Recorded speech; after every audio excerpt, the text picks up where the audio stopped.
পথালিপাহাৰ অঞ্চলৰ আনন্দপুৰ ভকত গাঁৱৰ এগৰাকী মেধাৱী ছাত্ৰীয়ে কঢ়িয়াই আনিছে ভাল খবৰ অঞ্চলবাসীলৈ।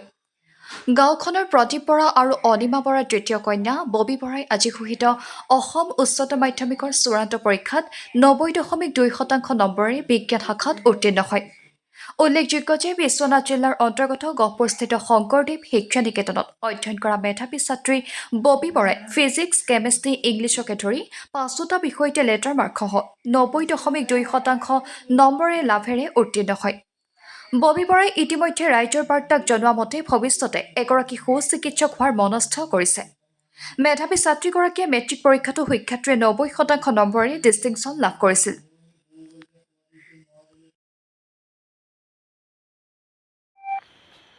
মই কিনো ক'ম, ছোৱালীৰ সাফল্য হোৱাৰ কাৰণে অঞ্চলৰ সকলো ছোৱালী যেন এনেকৈ আগবাঢ়ি যায়, তাৰ ওপৰতে মই চবৰ ওচৰত প্ৰাৰ্থনা জনাইছোঁ।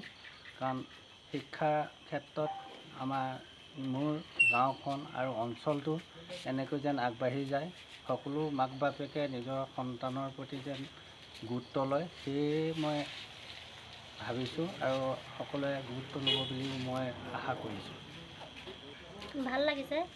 এই সাফল্যতাৰ আঁৰত আছে শিক্ষা নিকেতনৰ ছাৰ বাইদেউসকল, তেওঁলোকক মই মোৰ ইয়াৰ চেনেলৰ যাওঁতে ধন্যবাদ জনাইছোঁ। আৰু এই ৰিজাল্টৰ কাৰণেও ছোৱালীয়ে যিখিনি হেৰি কৰিছে অঞ্চলটোৰ কাৰণে গৌৰৱ কঢ়িয়াইছে, সেয়া মোৰ ভাল লাগিছে। নমস্কাৰ, মোৰ নাম শ্ৰীমতী ববী বৰা।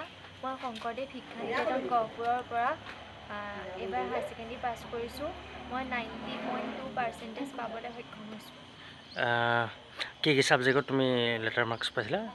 মই ইংলিছ, অলটি, কেমেষ্ট্ৰি, ফিজিক্স, বায়'লজিত লেটাৰ মাৰ্ক পাবলৈ সক্ষম। তোমাৰ এই শিক্ষাৰ ইমান সুন্দৰ ফলাফলৰ কাৰণে তুমি কাক ধন্যবাদ জনাবা?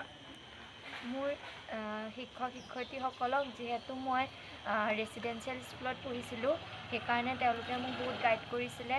আৰু মোৰ মা দেউতা।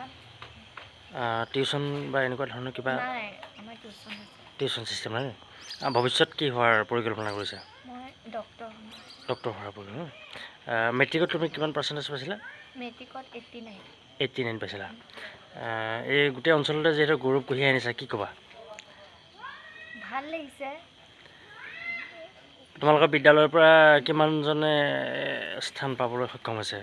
মানে আমাৰ বিদ্যালয়ৰ পৰা 100% প্ৰথম বিভাগত উত্তীৰ্ণ হৈছে আৰু ভাল হৈছে সকলোৱে।